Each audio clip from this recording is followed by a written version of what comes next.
1984 a tragic and golden flashback. ఇందిరాగాంధీని కోల్పోయిన కొత్త రోజుల్లో 415 ఎంపీ సీట్లు దక్కించుకున్న కాంగ్రెస్ పార్టీకి చరిత్రలో అదే ఆల్ టైమ్ రికార్డ్. ఆ తర్వాత నుంచే దాని ఆరోగ్యం క్షీణించడం మొదలైపోయింది. కట్ చేస్తే ఇవాళ కాంగ్రెస్ కేర్ ఆఫ్ అడ్రస్ పాతాళంలో పాతుకుపోయింది.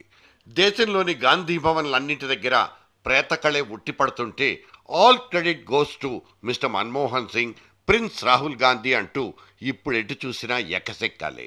అప్పుడు అంతలా వెలిగిపోయిన ఆల్ ఇండియా కాంగ్రెస్ ఇప్పుడు ఇలా కాలి బూడిదైపోవడానికి అసలు కారణాలేంటి? సిసలైన కారకులు ఎవరు?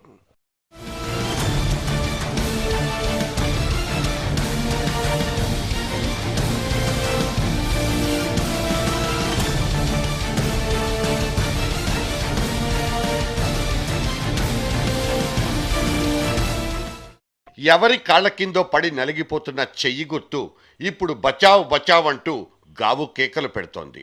పాచి పట్టిన నీచమైన నికృష్ట రాజకీయాలంటే ఖచ్చితంగా మావే అంటూ వాళ్లకు వాళ్లే సొంత సర్టిఫికెట్లు రాసి పారేసుకుంటున్నారు. మాది ఆ కాలం పార్టీ, ఈ కాలానికి అస్సలు పనికిరాదంటూ ఒకరంటే, మా మన్మోహనుడి మౌనమే మా కొంప ముంచేసిందంటూ కమల్నాథ్ లాంటి పెద్ద పెద్ద మనుషులే బయటకొచ్చి ఏడ్చుకుంటున్న దయనీయమైన పరిస్థితి.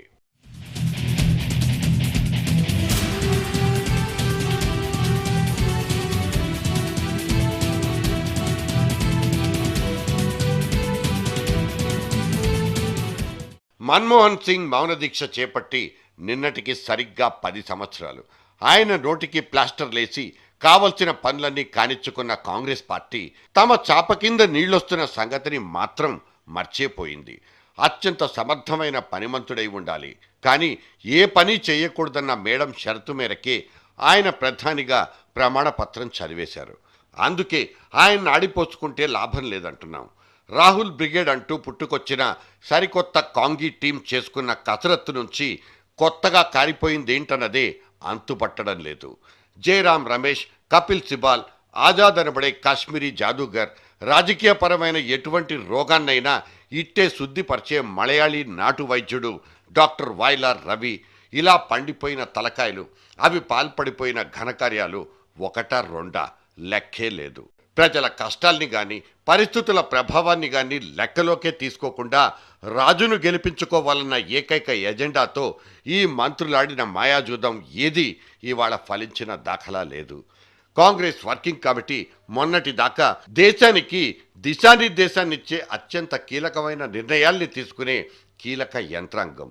నిన్న భేటీ అయిన వర్కింగ్ కమిటీ మాత్రం పార్టీ ఓటమికి తీవ్ర సంతాపం తెలపడానికి, వెక్కి వెక్కి ఏడుస్తున్న అమ్మా కొడుకుల్ని ఓదార్చడానికి, వాళ్లు రాసిచ్చిన రాజీనామాల్ని తిరస్కరించడానికి మాత్రమే సరిపోయింది. చితిమంటల చప్పుళ్లంటే ఇవి కాక ఇంకేంటి? మరి 10 ఏళ్ల సుదీర్ఘ ప్రస్థానంలో యూపీఏ సాధించిందంటూ ఏమీ లేదా? మన్మోహన్ నేతృత్వంలో జరిగిపోయిన చారిత్రాత్మకమైన చట్టాల మాటేమిటి? పరిగెత్తి పరిగెత్తి పాస్ అయిపోయిన ఫుడ్ సెక్యూరిటీ బిల్లు కానీ, అన్నా హజారేని గౌరవించుకుంటూ ప్రవేశపెట్టిన లోక్పాల్ బిల్లు కానీ, కష్టపడి చింపి పారేసుకున్న అవినీతి ఎంపీల ఆర్డినెన్స్ కానీ, అంతకు ముందే అమల్లోకొచ్చిన సమాచార హక్కు చట్టం కానీ దేనికదే సాటి. అయితే ఇందులో ఏ ఒక్కటి కూడా కాంగ్రెస్ పార్టీకి 4 రాళ్లు కూడా సంపాదించలేకపోయాయి. ఆర్టికల్ 3ని ఆచితూచి వాడేసుకుని ఆంధ్రప్రదేశ్ రాష్ట్రాన్ని చీలగొట్టిన డిగ్గీ రాజా ఎత్తుగడకు కూడా అక్కడ రాలిపడింది గుండు సున్నాలే.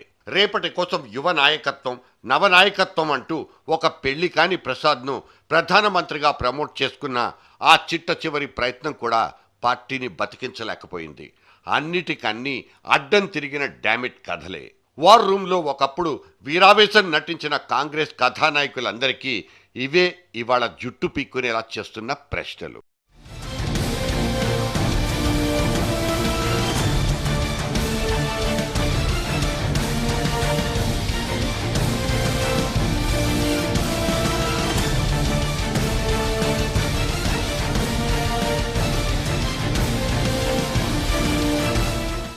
బెంగాల్లో మమతా బెనర్జీ, ఒడిశాలో బిజు పట్నాయక్, తమిళనాడులో పురుచి తలైవి, తెలంగాణలో కేసీఆర్, ఇలా ప్రాంతీయ ఉప ప్రాంతీయ శక్తులనబడే చిన్న చిన్న బుడ్డోళ్లే మోదీ గాలికి ఎదురొడ్డి నిలబడ్డారు.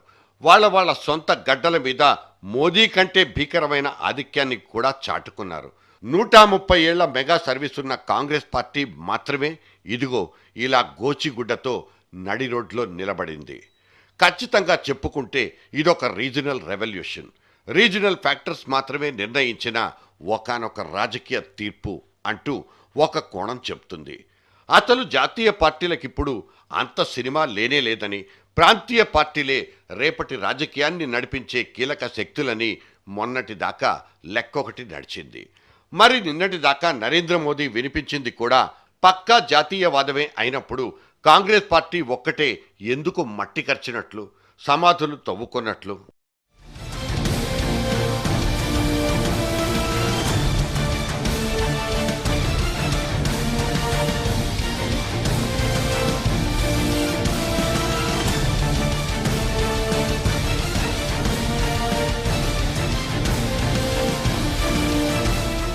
ఇవాళ ఈ ఘరానా ఓటమికి దారితీసింది గాంధీ కుటుంబం పాల్పడ్డ చారిత్రాత్మక తప్పిదాలే తప్ప ఇంకోటి కాదన్నది సుస్పష్టం. తెలంగాణ అంశం అటువంటి అలవరుసలో మొదటిదనుకోవచ్చు.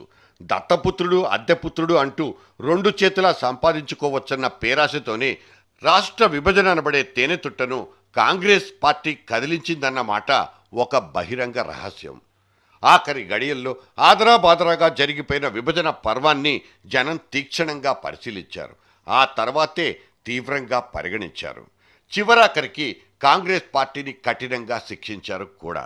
మళ్లీ లేస్తుందో లేదో కూడా తెలియనంత ఘోరంగా చావు దెబ్బ లాంటి దాన్ని కొట్టిపారేశారు. ఆ మాటకొస్తే ఈ జనాగ్రహం ఇప్పటికిప్పుడు పుట్టింది మాత్రం కాదు. కాంగ్రెస్ పార్టీకి సమాధులు కట్టడం అనే ప్రక్రియ జెండాకర్రను రాహుల్ గాంధీ చేతిలో పెట్టినప్పుడే మొదలైపోయింది. బీహార్లో బోల్తా పడ్డాడు. ఆ తర్వాత ఉత్తరప్రదేశ్ అసెంబ్లీ ఎన్నికల్లో అఖిలేష్ గాలికి కొట్టుకుపోయాడు.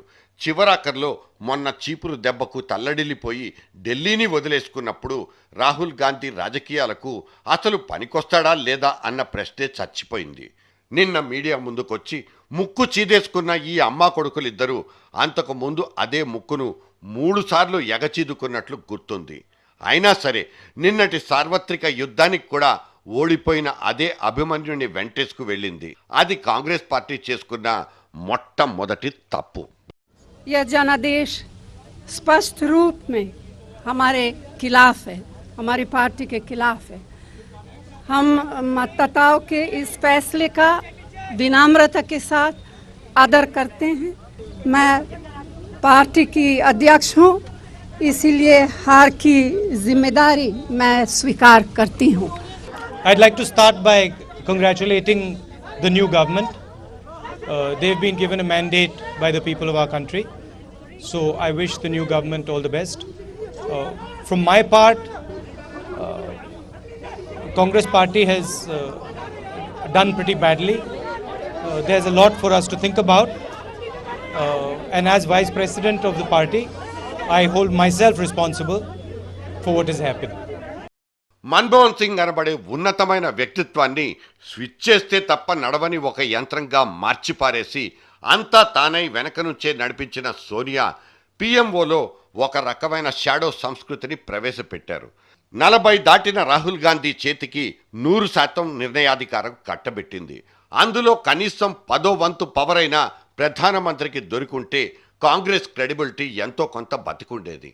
ప్రజా ప్రాతినిధ్య చట్టాన్ని మారుస్తూ రాయదలుచుకున్న అవినీతి ఆర్డినెన్స్ విషయంలో రాహుల్ చూపించిన పర్ఫార్మెన్స్ ప్రధానమంత్రికి కాదు, ప్రధానమంత్రి పదవికే భంగకరం. మన్మోహన్ సింగ్ లాంటి ఉన్నతమైన వ్యక్తిత్వాన్ని ఒక చీమూనెత్తురు లేని ప్రధానమంత్రిగా మార్చి సోనియా తనదైన చేతి వాటానికి తెగించింది. ఇక మిగిలింది కరప్షన్ అనబడే క్రూషియల్ చాప్టర్. అంతకు ముందు నామమాత్రంగానే ఉన్న అవినీతి కుంభకోణాల సైజ్ ఈ 10 ఏళ్ల కాలంలో 100 రెట్లు పెరిగిపోయింది.